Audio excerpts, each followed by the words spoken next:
Sa pagpapatuloy ng ating mga balita, winasak ng mga otoridad ang nasa 7.4 na milyong pisong halaga ng marijuana sa probinsya ng Kalinga.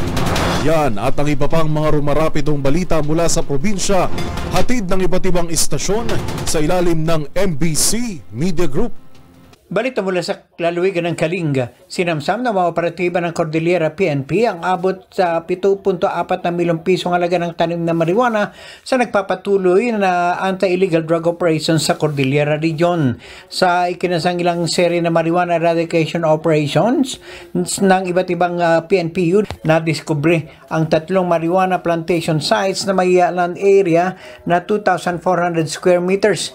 Nagresulta ito sa pagkakatuklas ng 22,000 piraso ng fully grown marijuana plants na may standard drug price na 4.4 na bilyong piso sa barangay Butbut proper at 15,000 piraso ng fully grown marijuana plants na nagkakalaga naman ng 3 milyon sa barangay Lukong, Tinglayan, Kalinga. Bagaman walang natiklong marijuana cultivators, lahat ng mga nadiskubring kontrabando ay sinunog ng mga operating troops sa mismong lugar ng operasyon.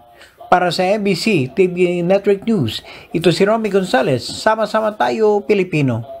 Magkasunod na nagpatiwakal ang magkapatid na dalawang mga lalaki sa isang barangay sa bayan ng Calatrava, Negros Occidental. Ayon kay Police Major Wilfredo Binuman, hepe ng Calatrava PNP, unang nagpatiwakal ang 22 anyos noong Linggo, Hunyo 30 at sinundan kahapon July 2 matapos nag-suicide ang 28 nitong kapatid ng unang biktima. Dagdag pa ni Binuman sa inisyal na investigasyon na posibleng hindi matanggap na katatandang kapatid ang nangyari sa kanyang kapatid. Ang biktima ay pawang nagbigti sa loob ng kanilang bahay at nasa funeral parlor na ang mga biktima. Para sa MBC TV Network News, ito si Rex Cantong. Sama-sama tayo, Pilipino. Inilunsad ng PNP Northern Samar ang 29 pesos donation drive para sa mga special needs children ng mga pulis. 14 na PNP personnel ng Northern Samar Police Provincial Office na may special needs na mga anak ang beneficiary ng nasabing donation drive. Tinatawag itong 29 pesos mo para sa ka-29 PCR anibersaryo. Bahagi rin ito ng 29 Police Community Relations Month ngayong July. Inisyatibo ito ng Provincial Community Affairs and Development Unit mula pa 2021 kung saan ang mga personal ng Northern Samar Police Provincial Office kabilang mga line units ay nagkaroon ng donasyon sa nasabing halaga. Ngayong taon ay nakalikong naman ng may 30,000 pesos kung saan ang 28,000 pesos dito ay para sa mga identified beneficiaries at ang natitirang amount ay para sa PCR-related activities. Nagpaabot naman ang pagpapasalamat sa NSPPO Top Official Police Colonel Saan Omingan sa lahat ng mga nagbigay ng kanilang mga donasyon.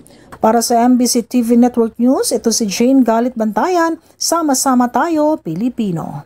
Himas rihas na sa kulungan ng 4 na drug personality matapos na aresto sa ikinasang drug bypass operation ng Sasa Police Station at PDEA 11 dakong alas 6:40 ng gabi sa Dika Homes, Kabantian, Barangay Kabantian, Davao City. Mga naaresto na kilalang sina alias Brad, top 10 city level, 26 anyos, nakatira sa Puro 15 Santo Niño Hillside, Tigato, kasama ng 3 street level individual na drug personality na sina alias Janelle, 33 anyos, residente ng Dika Homes, Kabantian, Barangay Kabatian, alias Verhel, 26 anyos, security guard, residente ng Purok 8, Barangay Komunal Buhangin, at alias Hani, 27 anyos, residente sa Purok Fortune, Barangay Lukud, Baganga, Davao Oriental. Nakumpiska mula sa posisyon ng mga sospek ang 5 pakiti sa hinihinalang shabu na nagkakahalaga ng 16,184 at mga drug paraphernalia. Sa ngayon, nakulong na ang mga sospek sa Sasa Police Station habang sasampahan sila ng kasong paglabag sa Republic Act 9165 o Comprehensive Dangerous Drugs Act of 2002. Para sa MBC TV Network News, ito si June Soter.